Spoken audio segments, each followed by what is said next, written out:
हाँ वैभव जी, ये मिस्र पे हमला करना वाकई थोड़ा अजीबोगरीब डेवलपमेंट है।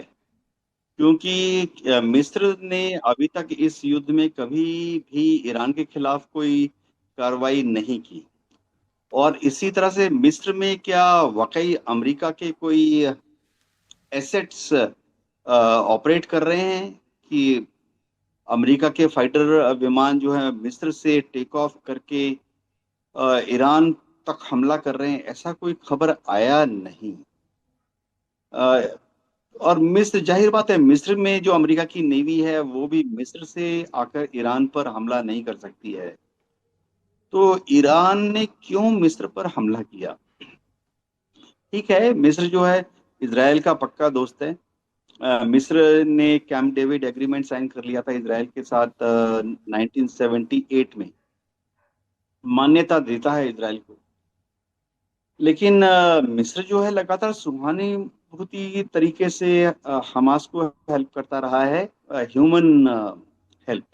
बिल्कुल। मिस्र हमास को गजा को खाना, दवाइयाँ, ये सब देता रहा है, बिल्डिंग मटेरियल्स। तो थोड़ी सी अजीब सी डेवलपमेंट है। जी। बिल्कुल। सऊदी अरब के रुख को लेकर आपका क्या मानना है?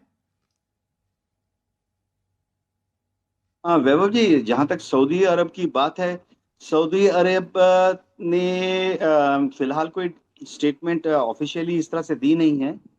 लेकिन देखिए, उनका जो हमला है वो, कह सकते हैं सऊदी कि हमने हमला ईरान पर नहीं किया। बिल्कुल। ईरान के उन्होंने हमला समर्थित संगठन इराक पर पर। किया है। हाँ, उन्होंने जो हमला किया सऊदी ने अमेरिका के साथ मिलकर, वो उन्होंने इराक की जमीन पर किया है।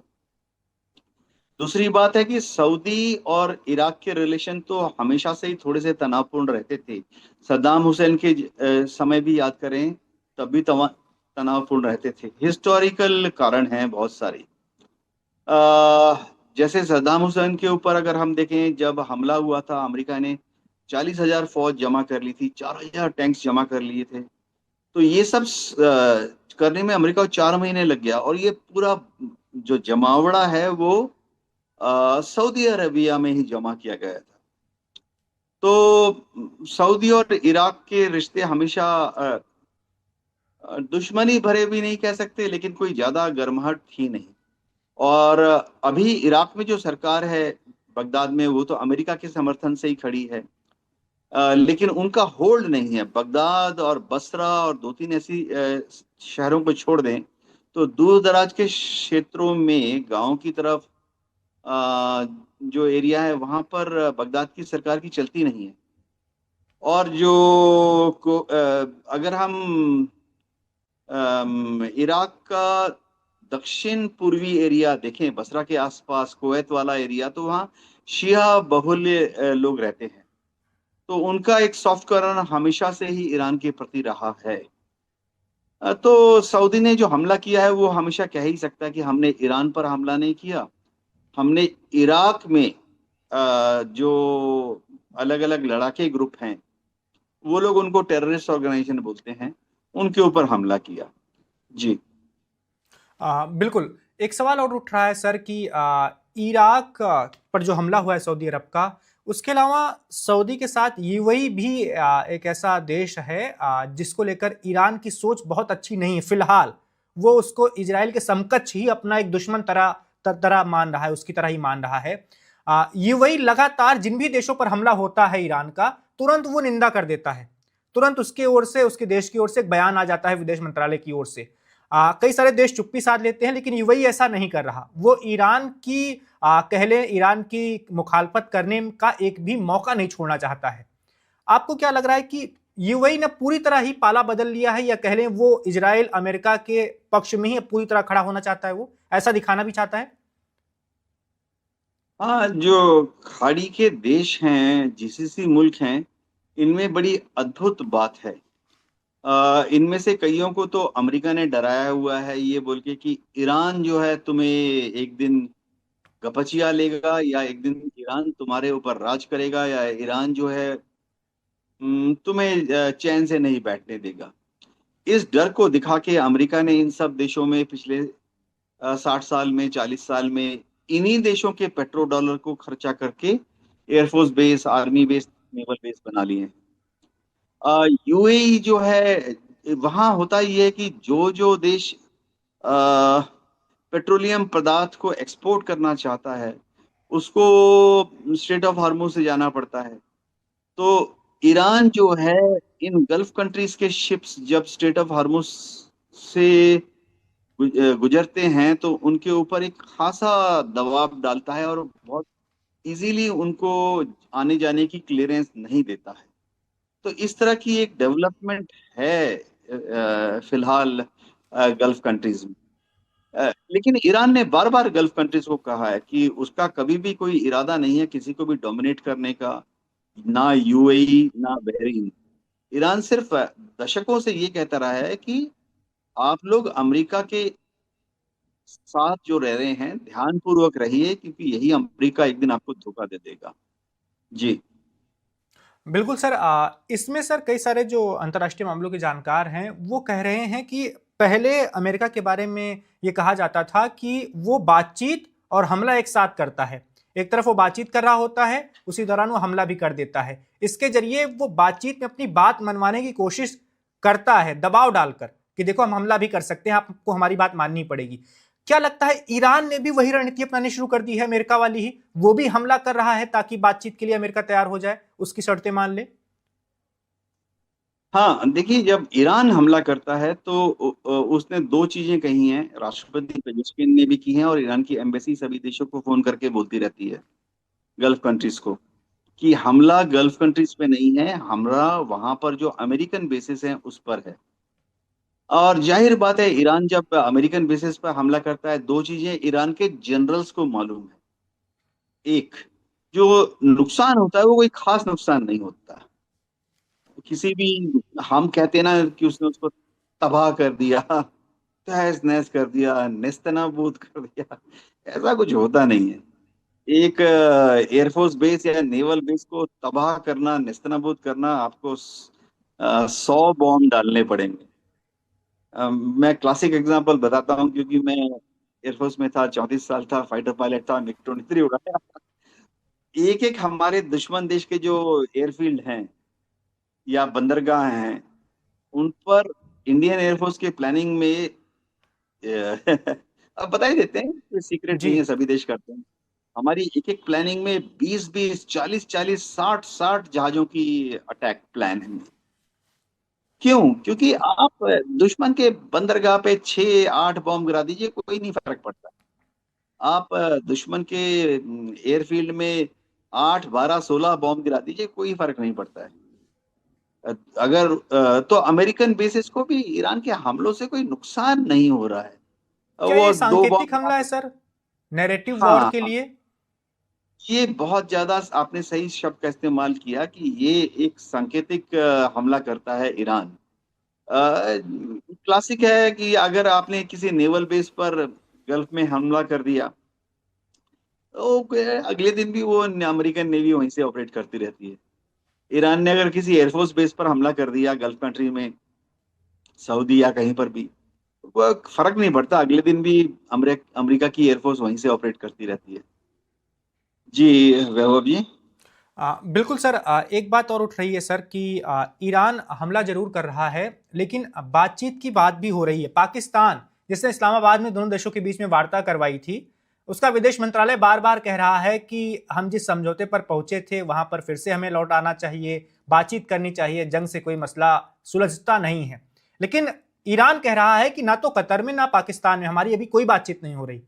आपके हिसाब से असल बात क्या है? क्या सच में पर्दे के पीछे दोनों देश बातचीत कर रहे हैं, या अभी यही है कि एक दूसरे पर हमला ही करते रहे?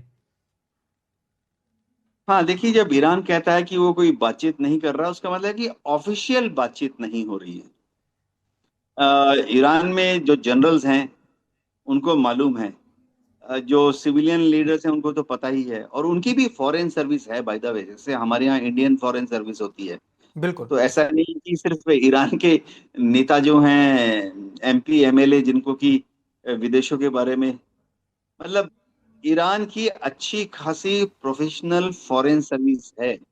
उनको मालूम है कि अमेरिका के साथ क्या बात करनी है, इसराइल के साथ क्या बात करनी है, किस देश का कैसा मूड होता है, किस देश का कल्चर कैसा है, और किस देश की मानसिक स्थिति कैसी होती है।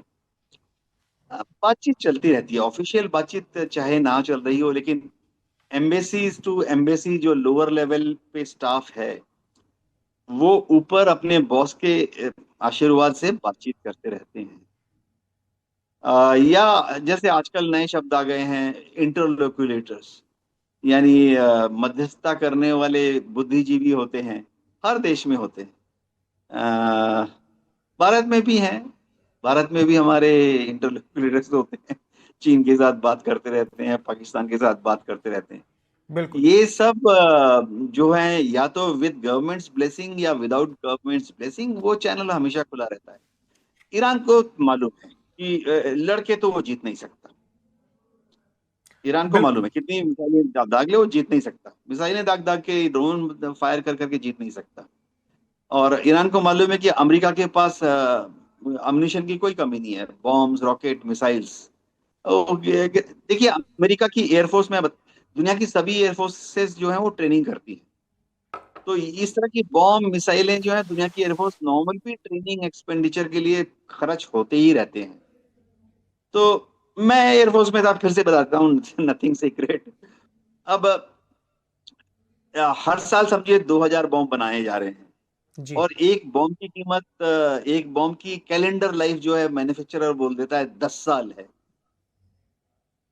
हर साल ही समझिए भारत में 2000 बॉम्ब बना रही हैं ऑर्डिनेंस फैक्ट्री, और वो उस पे लिख देते हैं भाई कैलेंडर लाइफ जो है 20 साल है।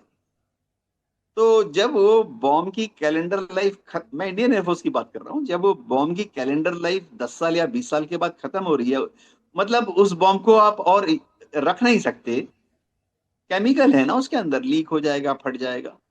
तो क्या करते हैं, क्या करें? तो इंडियन एयरफोर्स, दुनिया की सारी air force, American air force, Israel air force, सबके पास एक ही तरीका है कि जो पायलट लोग ट्रेनिंग कर रहे हैं, खासतौर से जो यंग बच्चे लोग ट्रेनिंग कर रहे हैं, young flying officer, young flight lieutenant, young squadron leader जो ट्रेनिंग कर रहे हैं, सीनियर्स को भी ट्रेनिंग करनी पड़ती है। मैं 20 साल का बुढ़ा पायलट हूँ, उसका मतलब ये नहीं कि मुझे ट्रेनिंग की जरूरत नहीं है। सचिन तेंदुलकर को भी मैदान में उतरना पड़ता है बल्ला घुमाने के लिए बीच बीच में। तो ये सारे ट्रेनिंग में कंज्यूम हो जाते हैं। तो अमेरिका में इतनी ज्यादा उनको बॉम्ब्स, मिसाइल्स रखने पड़ते हैं कि हर साल हजारों बॉम्ब जो हैं वो कैलेंडर लाइफ एक्सपायर होते रहते हैं। तो अमेरिका क्या करता है, बॉम्ब जो है उसकी 20 साल की लाइफ हो गई है, एक्सपायर हो गया है, तो उसका क्या करना है? वो कहते हैं चलो इसको जेलेंस्की को दे देते हैं, वो गिरा देगा कहीं पर। चलो इसको इसराइल को दे देते हैं, वो कहीं गिरा देगा, इसराइल कहीं इस्तेमाल कर लेगा इनका। और आजकल वो खुद गिरा देते हैं ईरान के ऊपर। तो इसराइल के जो जनरल्स हैं उनको मालूम है कि अमेरिका को कुछ नहीं फर्क पड़ता, इस उनके पास बेशुमार बॉम्ब्स और मिसाइल्स और रॉकेट्स हैं। लेकिन इसराइल को, ईरान को फर्क पड़ता है, उनके पास अनलिमिटेड नहीं है। जी।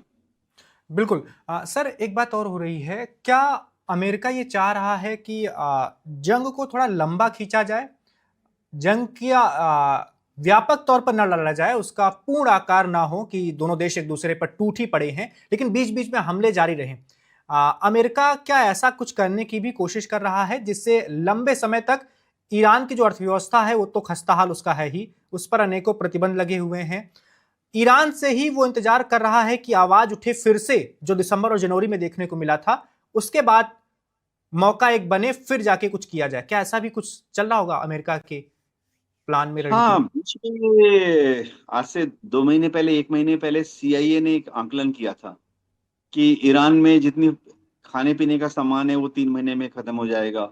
ईरान में जितनी एसेंशियल मेडिसिन हैं वो और 1 महीने में खत्म हो जाएगा। आंकलन ये है कि जंग की वजह से ईरान की सारी फैक्ट्रियां बंद हैं। जाहिर बात है, क्योंकि ईरान में जितनी भी रॉ मटेरियल है, रॉ मटेरियल बोला तो एल्यूमिनियम, कॉपर, लोहा, प्लास्टिक्स, बिजली का तार, ओएफसी केबल, बैटरीज, ये इनका इस्तेमाल हो रहा है मिसाइलें बनाने के लिए, इनको डाइवर्ट किया जा रहा है ड्रोन बनाने के लिए। तो जो नॉर्मल फैक्ट्रीज हैं जहां पर वॉशिंग मशीन बनती थी, टेलीविजन बनते थे, वो सब बंद है। क्योंकि वो वॉशिंग मशीन का जो कंपोनेंट है या जो रॉ मटेरियल है, टेलीविजन का जो कंपोनेंट है या रॉ मटेरियल है, वो अब वॉर एफर्ट की तरफ डाइवर्ट हो रहा है। तो अमेरिका का सीआईए का आकलन था कि ईरान की इकोनॉमी भी और 3-4 महीने में चरमरा जाएगी। वो पहले ही बहुत कमजोर है उनकी इकोनॉमी। एक्सपोर्ट इंपोर्ट उनके बंद हैं। सिर्फ डोमेस्टिक कंजम्पशन पर इकोनॉमी चल रही है। और अमेरिका सोच रहा है कि ये सब होते होते इन्फ्लेशन इतना ज्यादा हो जाएगा। ऑलरेडी इन्फ्लेशन वहां पर 100, 200, 300, 500% इन्फ्लेशन है। जो चीज आप आज 1 दिनार में खरीद सकते हैं, अगले महीने आपको 5 दिनार में खरीदनी पड़ेगी। तो अमेरिका बहुत उम्मीद से बैठा है, डोनाल्ड ट्रम्प बहुत उम्मीद से बैठा है कि ईरान के लोग खुद ही बगावत में खड़े हो जाएंगे। लेकिन ऐसा हो नहीं रहा है। काफी सारे कारण हैं। जी वैभव जी। बिल्कुल सर, आपने कहा कि अमेरिका के पास गोले बारूद की कमी नहीं है। ईरान की भी स्थिति क्या होगी? हाँ, एक आकलन है, देखिए, जो जैसे भारत में हम कहाँ से आकलन लेंगे कि ईरान की क्या स्थिति है। तो जैसे भारत में हम डीआरडीओ के साइंटिस्ट के साथ बैठ जाएंगे। मैं अगर एयरफोर्स में आज भी कार्यरत होता, तो हम क्या करेंगे कि भारत में डीआरडीओ के साइंटिस्ट के साथ बैठ जाएंगे, इसरो के साइंटिस्ट के साथ बैठ जाएंगे। अब भारत डायनामिक्स लिमिटेड है, भारत इलेक्ट्रॉनिक लिमिटेड है, बेल जी। गाजियाबाद में ही है। इनके इंजीनियर्स के साथ बैठ जाएंगे, क्योंकि भारत में भी जो मिसाइलें बनती हैं, वेपन सिस्टम बनती है, उसके इलेक्ट्रॉनिक कंपोनेंट तो बेल वाले बनाते हैं ना। तो इनके साथ बैठ जाते हैं और फिर इनसे बात करके हम आइडिया करते हैं कि ईरान की क्या हालत होगी। तो क्योंकि भारत डायनामिक्स में उसको मालूम है कि रॉकेट मोटर कैसे बना रहे हैं, इसरो को मालूम है कि रॉकेट मोटर की मेन जो मिसाइल है उसकी बॉडी के साथ मैचिंग कैसे कर रहे हैं, मैरिंग पार्ट कैसे कर रहे हैं। तो इनका आकलन आता है। तो आकलन मेरे पास ऑफिशियल फिगर्स तो नहीं है, क्योंकि अब रिटायर्ड हो गया हूं। तो लेकिन आकलन मोटा मोटी ऐसा है कि ईरान जो छोटी छोटी मिसाइलें बना रहा है, वो हर हफ्ते 100 बना रहा है। छोटी मिसाइल का मतलब है जिनका रेंज 40 किलोमीटर, 60 किलोमीटर, 100 किलोमीटर है। वो हर महीने 100 बना रहा है। दिन में 3-4 बना लेता है। लेकिन कई बार तो वो फायर ही कर देता है एक दिन में 100। बिल्कुल।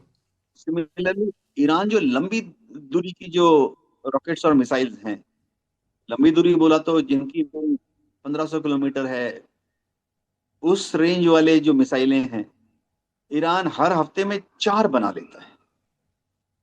तो महीने में आप देख लीजिए, 12 बना लेगा, 16 बना लेगा, चलो किसी महीने 20 बना लेगा। ये जो हम भयंकर भयंकर नाम लेते हैं ना, जो कि 1500 किलोमीटर रेंज है, तो इसराइल तक पहुंच सकती है। अभी हम इजिप्ट की बात कर रहे थे। इजिप्ट को हिट करना है तो 2000 किलोमीटर की मिसाइल चाहिए। तो जो हमारे भारत डायनामिक्स, बीडीएल, देखिए हमारी लैब है डीआरडीएल, हैदराबाद में है। तो ये लोग बना लेते हैं, ईरान वाले बना लेते हैं हर महीने 20। लेकिन आप देखिए कभी कभी वो, जब ईरान से जब फायर कर रहे थे इसराइल की तरफ, या अभी मिस्र पे हमला सुना है, तो वो एक एक वेव में ही 20-20, 40-40 फायर कर रहे थे। यानी एक महीने की जो प्रोडक्शन है वो एक दिन में, 2 दिन में गई। तो अगर ऐसा रहा तो उनका जो मिसाइल की संख्या है वो आस्ते आस्ते आस्ते कम हो रही है। जी। बिल्कुल सर, एक सवाल और है सर कि ईरान पर जो हमले हो रहे हैं, जवाबी कार्रवाई में ईरान भी हमले कर रहा है अमेरिका के सैन्य अड्डों पर। अमेरिका में एक नया डर सता रहा है सर। मध्य पूर्व में अमेरिका के जितने भी वहाँ सैनिक तैनात हैं, एक खबर आई है कि उनके फ़ोन जब्त किए जा सकते हैं, क्योंकि उसके ज़रिए वो वीडियो बनाते हैं, वीडियो के ज़रिए ईरान को पता चल रहा है कि कितना नुकसान हो रहा है अमेरिका का। ईरान उसके आधार पर अपनी रणनीति और बना रहा है। तो ऐसी खबरें आई हैं। आपके हिसाब से कितना नुकसान हुआ होगा? ये कुवैत में ज़्यादातर हमले, जॉर्डन में हमले कर रहा है ईरान।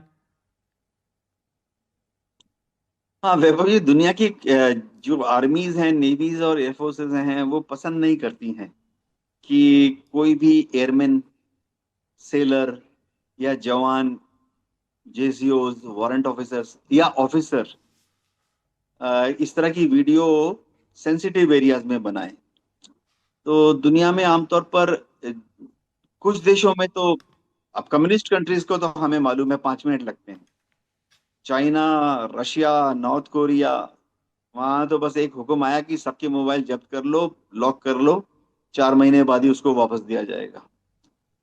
भारत में भी हमारी कुछ नीतियां हैं कि हम जो ऑपरेशनल ड्यूटीज पे हैं उनकी मोबाइल यूजेज पर कुछ रेस्ट्रिक्शन करते हैं। अब एक ह्यूमन चीज है, होती है, अमेरिकन सेलर है, वहां पे डिप्लॉयड है, 4 महीने से वहां पर है। वो अपनी माँ को, अपनी बहन को, अ, अपनी गर्लफ्रेंड को दिखाना चाहेगा कि मैं क्या कर रहा हूँ, देखो। बिल्कुल। एक सोशल नीड होती है। तो आमतौर पे क्या होता है कि जो मेच्योर आर्म फोर्सेस हैं, वेस्टर्न आर्म फोर्सेस की बात कर रहा हूँ, वहां पे उनको रोका नहीं जाता है, ब्रीफ कर दिया जाता है कि आप पृष्ठभूमि ऐसा रखिए कि कोई सेंसिटिव चीज ना दिखे। जैसे अभी आप बैठे हैं, मैं बैठा हूँ, पृष्ठभूमि में ऐसा कुछ भी खास नहीं है जिससे कि दुश्मन को कुछ पता लगे। सिमिलरली जो मैच्योर डेमोक्रेसी हैं, उनकी फौजें जब डिप्लॉय हो, अब कल अगर समझिए इटालियन आर्मी को आपने डिप्लॉय कर दिया कहीं पर, तो उनकी मोबाइल जब्त करना असंभव है। उनके यहाँ वो कल्चर ही नहीं है। लेकिन हाँ, ब्रीफिंग कर दी जाती है, ट्रेनिंग कर दी जाती है कि आप क्या लिखें क्या ना लिखें। लिखिए कि आज दुश्मन ने बमबारी की, ठीक है, लेकिन उस बमबारी में 8 बॉम्ब गिराए, उनमें से 2 बॉम्ब जो है वो रडार पर गिरे, और 4 बॉम्ब जो है वो रनवे पर गिरे, जिससे रनवे में बड़े बड़े गड्ढे हो गए। ऐसे मत लिखिए। आफ्टर ऑल वो अपनी माँ को चिट्ठी लिख रहा है, माँ को वीडियो भेज रहा है। लिख सकता है कि आज दुश्मन ने हम पर हमला किया, हमले में हमें कोई खास नुकसान नहीं हुआ, हम सारे लोग सेफ हैं। तो एक ब्रीफिंग दी जाती है। कम से कम इंडियन एयरफोर्स में हम लोग सारे एयरमैन को एक ब्रीफिंग देते हैं कि आप वीडियो, अच्छा, कुछ एरिया होते हैं जो सेंसिटिव होते हैं। पूरा एयरबेस, अब पीछे अगर पृष्ठभूमि में 2 आम के पेड़ दिखाई दे रहे हैं एयरबेस में, क्या फर्क पड़ता है। लेकिन पृष्ठभूमि में रेडार दिख रहा है, पृष्ठभूमि में जो मिसाइल है उसका लॉन्चर दिख रहा है, तो उनको ब्रीफ किया जाता है। एयर ट्रैफिक कंट्रोल है, बेस ऑपरेशनल सेंटर है, अंडरग्राउंड बंकर्स है, underground command and control centre है। वहां तो हम लोग लिख ही देते हैं, नो मोबाइल परमिटेड। तो बाहर जो सिक्योरिटी वाले होते हैं, वो जब वो ड्यूटी पे जाता है 6 घंटा, 8 घंटा, 2 घंटा, तो सिक्योरिटी के पास अपना मोबाइल जमा कर देता है। तो ये एक गिव एंड टेक है। लेकिन वैभव जी, ट्रेंड ऐसा चल रहा है कि मोबाइल जब्त नहीं किए जाते। तुम उनको सबको कहा जाता है कि जो भी बनाओ, पृष्ठभूमि का ख्याल रखो, क्या बोल रहे हो ख्याल रखो। ये अब जेंजी है, आने वाले समय में जेंजी फौज ज्वाइन करेगी। तो आप तो, ये असंभव है। ये जेंजी जब एक फीता दो फीता वाले बन जाएंगे, कॉर्पोरल और सार्जेंट और नायक और पेटी ऑफिसर, चीफ पेटी ऑफिसर, तो जेंजी से अगर आप हुक्म पास करेंगे कि ऐसा ना करो, तो फिर तो असंतुष्टि फैल जाएगी। तो ये सब प्रोग्रेसिवली सोशल रिक्वायरमेंट मीट की जा रही है। Subscribe to One India and never miss an update. Download the One India app now.